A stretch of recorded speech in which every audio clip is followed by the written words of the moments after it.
In March 1973, during a martial arts tournament in Long Beach, California, Jim Kelly made the classic mistake of every confident competitor. He underestimated Bruce Lee's speed. "Bruce, you're fast, but I think I'm faster than you, at least with my hands," Kelly said in front of about 30 people backstage. Bruce's response was immediate and simple. "Let's test it. 5 seconds is enough time." What followed was not just a demonstration of speed, but a masterclass in the difference between being fast and being efficient, between athletic movement and functional movement. The challenge? Kelly stood 6 feet 1 inch and was a karate champion with victories in multiple competitions. He genuinely believed his hand speed, honed over 15 years, put him at the top. Bruce was 5 feet 7 inches, weighed 135 pounds, and was about to prove that speed isn't about how fast you move, but how quickly you get where you need to be. 30 witnesses watched. A photographer captured the exact moment. In the 5 seconds that followed, a reputation was solidified through undeniable physical proof. Kelly hadn't come to the tournament looking for a confrontation. He had won the free fighting category the day before and was in high spirits.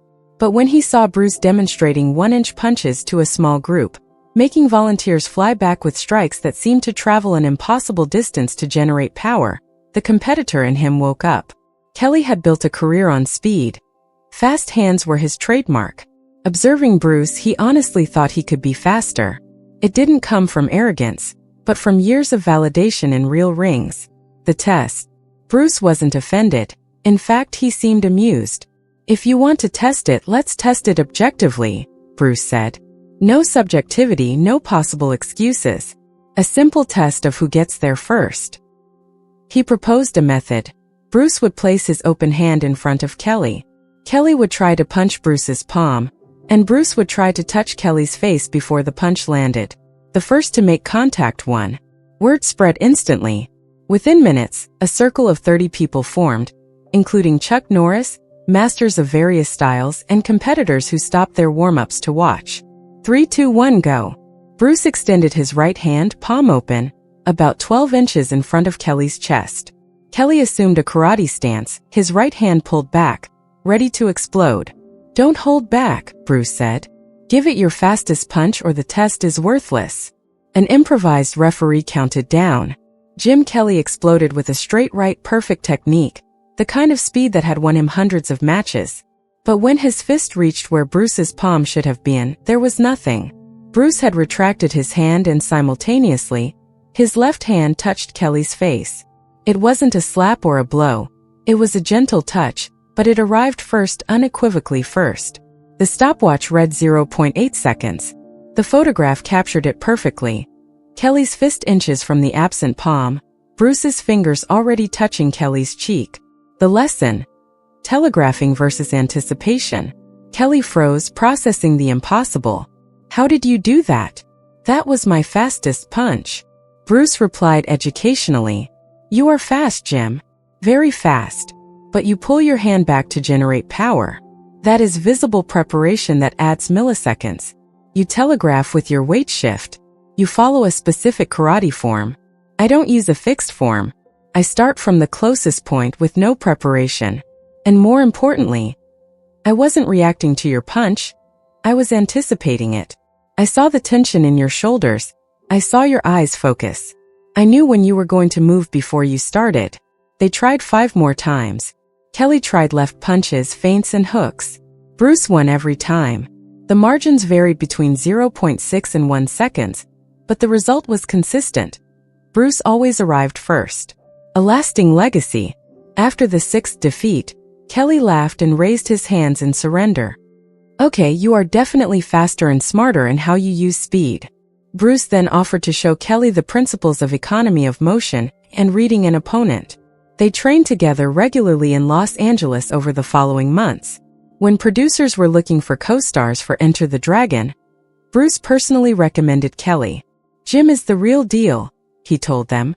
"He has the humility and intelligence to grow." The chemistry between them in the film was authentic, built on a foundation of mutual respect. Kelly remained a lifelong defender of Bruce's legacy. Whenever critics claimed Bruce was just marketing, Kelly would firmly state, "I tested Bruce personally.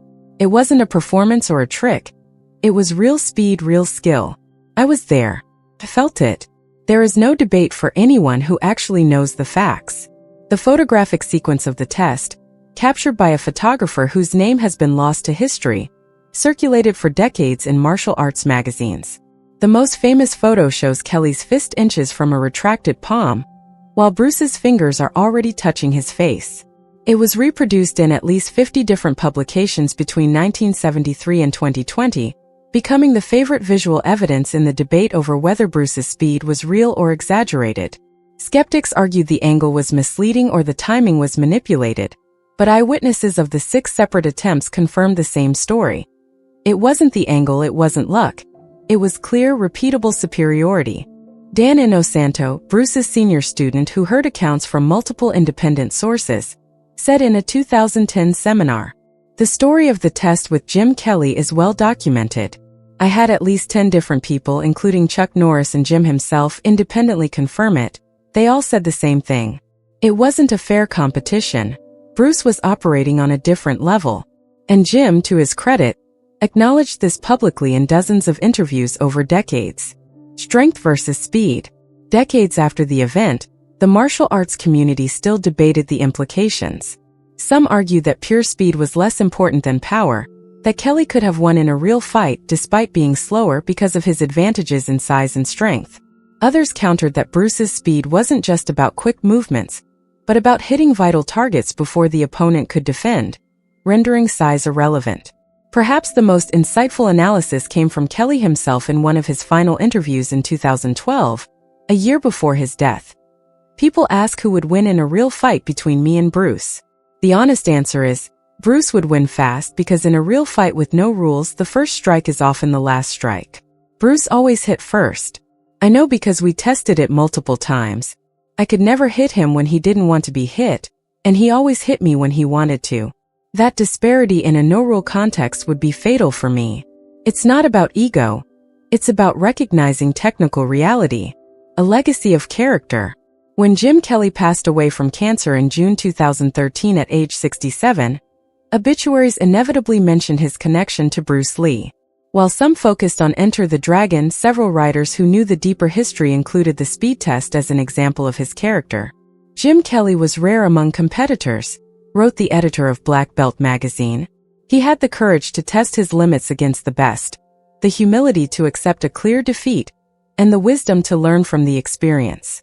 The test in Long Beach was not a stain on his legacy. It was a demonstration of real greatness. Historical artifacts. Among the personal items Kelly kept until his death was a framed copy of the speed test photo. On the back, in Kelly's handwriting, it read, "Long Beach 1973. The day I learned humility and gained a mentor. Thank you, Bruce."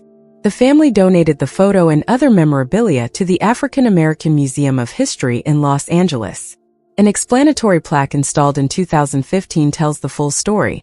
The speed test, the 6 attempts, Bruce's 6 victories, and the subsequent friendship that led to Kelly's iconic role in Enter the Dragon. Conclusion: beyond the ego. The final lesson isn't about who won or lost a specific test on an afternoon in 1973. It's about the process of relentlessly seeking the truth, even when that truth contradicts a settled self-image. Jim Kelly believed he was faster than Bruce Lee. He had good reasons to believe so. He was a champion who had trained his speed for 15 years. But belief is not reality.